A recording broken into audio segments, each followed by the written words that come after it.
Might be helpful to start with Burwood Pegasus. Are you okay with that, Andrea? So this is item 12 on the agenda on page 93. Andrea, welcome. Cool, thank you. So we'll start off on a lovely high. We've finally got to the final New Brighton Centre Master Plan. It's all been approved and gone through with the board, and we're happy to present it to you. There was one very, very slight change that we made, which I've just lost the page it was on, just around the board didn't support the turning of the pedestrianised portion of the Seaview Mall into a slow road. We would prefer to keep it as a pedestrian area. But other than that, we were happy for the master plan to be brought to you today.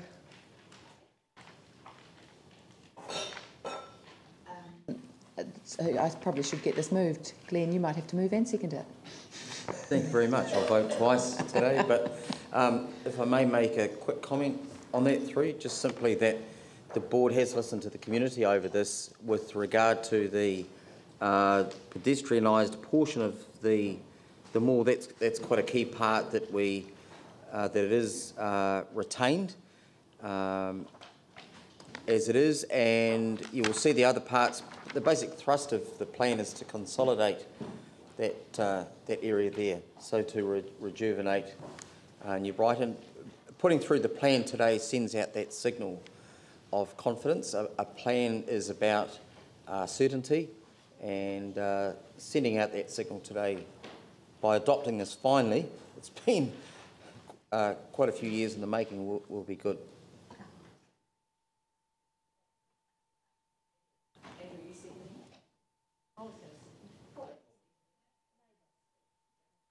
I've got a question for Andrea, if I may. I've been a big fan of all of these master plans as they've come through, and it's good to see this one here on our agenda today. I'm always keen to go with the Community Board's recommendations on these things as well, because of course you guys have got the local knowledge. It would have been good to have seen a unanimous resolution from the board around this, and obviously there has been some debate and some discussion about the pedestrianised portion of Seaview Mall. Are you able to just give us a little bit more background to that issue, what the community's view is and what the considerations have been behind the fact that we've got your amended 8.2, which wasn't in fact unanimously supported? Yeah, can I get you guys, one of you guys to come up, and perhaps you guys might be able to explain the thought behind putting vehicles through that area. The reason that a lot of the community are against the idea is because it would make a T intersection right on that junction of Hawke Street and Marine Parade, where we want to. One of the big themes that came out of the master plan was we get a lot of people come to New Brighton. They come to the pier, they come to the library, they come to the foreshore, but they haven't really been engaging across the road into the business and retail area. And so we want to really make it attractive for people to cross the road and come in and spend their money in the shops and things down there. So by putting a T intersection right sort of smack bang in the middle of that feeder zone, it's going to disrupt the options that we have for creating links between the foreshore and the mall. That's been the community feel that we've heard. These guys have said they've done consultation and come up with a different answer. So I guess it depends who you ask. So do one of you want to? Miranda, is there any comment you want to make?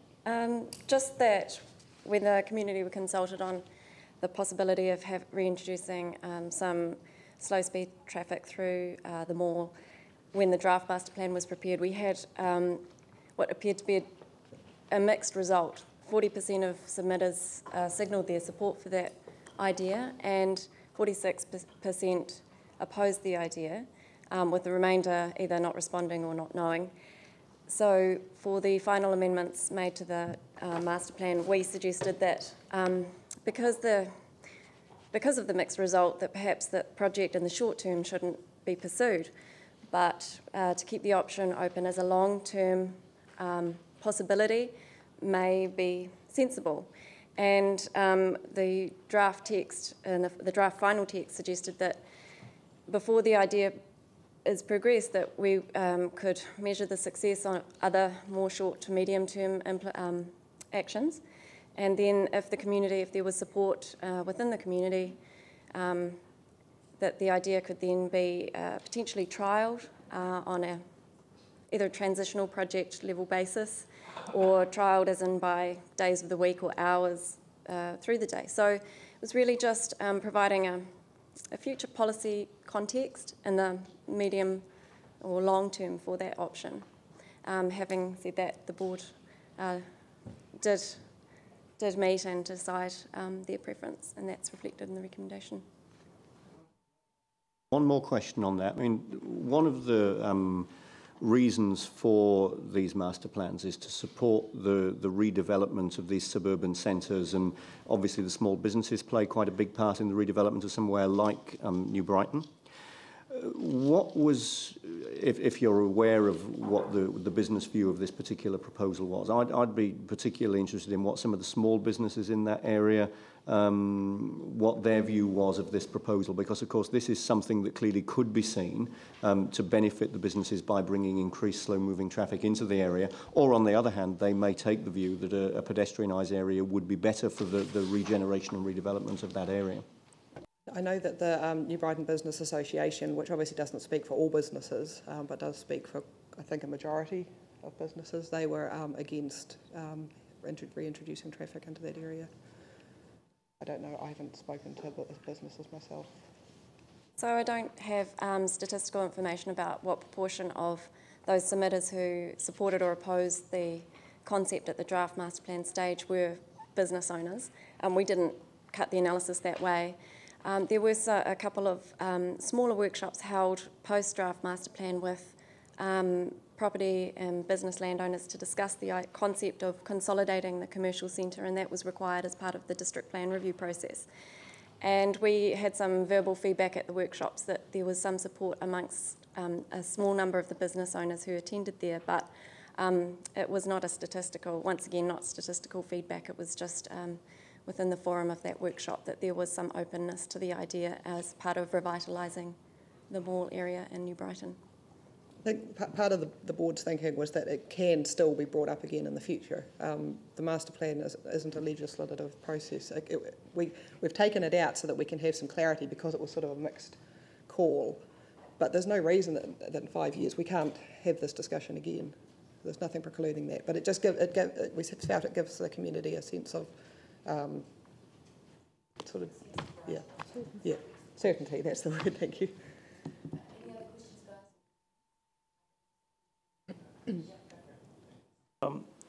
I'm just trying to understand how you're going to implement the urban design, and I know that you've got some quite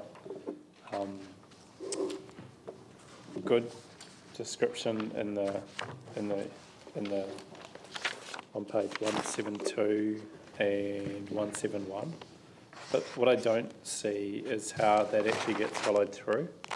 So I don't see how that's going to be implemented, and I'd like to move a resolution to support that being implemented. So can you just help me understand what we need to do to actually get those things mentioned from page 171 through to about 175 implemented? Or sorry, to 174.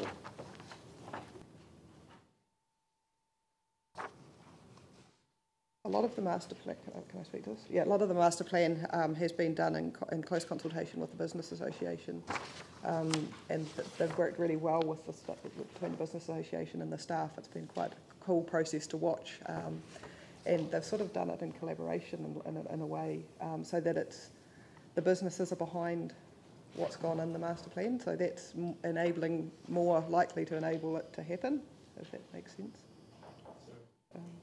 The question is there something that we need to put into our district plan to support this code? Because I don't see, like I support the comments that were made that these master plans are really nice and, you know, visually they present an attractive option, but I don't see where the teeth or the rules are that actually help deliver on these objectives. So is there anything we should be doing as part of our recommendations to give a bit more teeth to getting the things that are coming out in this plan.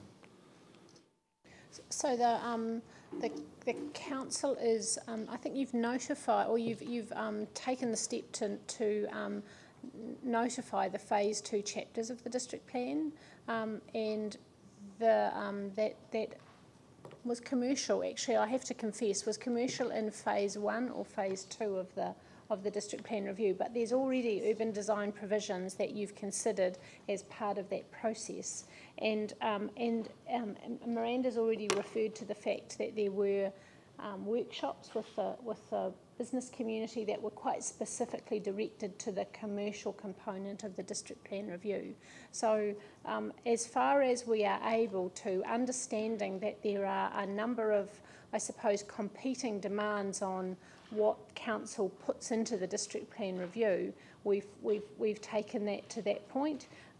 There are a number of other tools that we can have in our toolbox around urban design, around guidelines, and some of those have been done for Sumner, and I think there's some in progress for Littleton, and then pre-application advice, working with developers, working with the business community. So it would seem to me that it's not about one tool, it's about a package of tools that component of the master plan. On the advice of staff, yes, I'm happy with this as it is. Okay, thank you. Have you got an amendment? I think we need to either get the community board or the council making a submission to the district plan around the bus interchange as well, because that's highlighted in here as needing to be designated through the district plan. But there's no resolution in front of us that shows that relationship. So maybe I can ask for a memo back from staff over what are the points that should be raised through the district plan that result from this master plan. Yes, yes. Is that possible? And then set up a process for those to be actioned. He wants a memo back from staff on.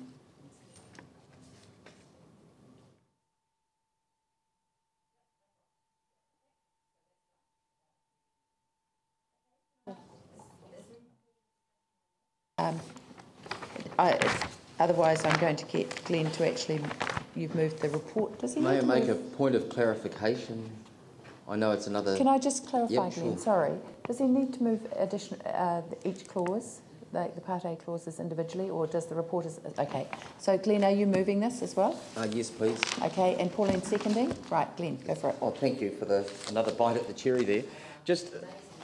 Thank you. Just in relation to 8.2, where it talks about the board supporting the retention of the pedestrianised portion of the Seaview Mall, if we could have support for that, given that the purpose of the master plan, as it says, is to help direct land and business owners in the redevelopment of the centre and to attract private investment. There was a strong push from them that we retain the pedestrianised portion of the mall. So that's one aspect which I think really needs to be taken heed of today in our, deciding on this.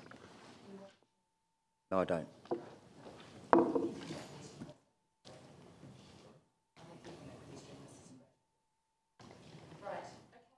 Put that. Moved, seconded. Any debate? If not, I'll put it. Those in favour, please say aye. Aye. Those opposed, carried. Thank you. Your Part B items. Yeah, there was nothing. Right. So Glenn will move and Pauline will second. I'll put those. Those in favour, please say aye. Those opposed, carried. That the report as a whole be adopted. Those in favour, please say aye. Those opposed, carried.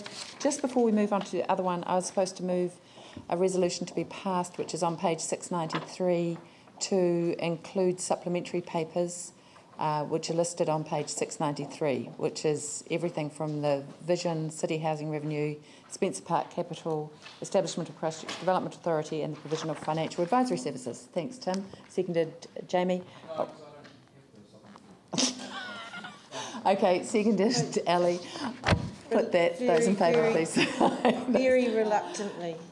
Can I suggest that somebody gives Jamie the supplementary? Because there's quite a lot of meat in it. I mean... All right, okay. Right, that's a bit scary. I think it's interesting for staff if they could actually explain in a general sense why some of these have been put on, because I can understand some like city housing. City housing revenue has a and deadline date. Spencer Park, but Has some a of the deadline other date. ones, there doesn't seem to be much urgency, and I do wonder why we've been. Okay, can I suggest that we put them on as we come to them? You can, if you like, choose to defer them, okay? But we'll discuss that as we come to each one of them. Some of them do have timelines that have to be dealt with. Is that okay? Okay, so seconded, I'll second it. So that, but you can decide at the time if you want to be able to defer them or whatever. So can I put that recommendation? Those in favour, please say aye. Those opposed, carried. One vote to nil. Andrew, are you on this? Just a point of clarification on that. So we've adopted the agenda, but you're happy to further debate whether we accept each item by item as we go? Yes, absolutely. You're free to debate whatever you like when we get to them. I'm just going to take it when we get to them, though. Some of them do have timelines. I appreciate that, and that point's been made. But I mean, I only received this yesterday. Some haven't even had it at all, so totally it's a huge concern. I'm happy to take that there, but they are currently for consideration, and the consideration may be to defer them. Right? Okay. The second part of the Burwood Pegasus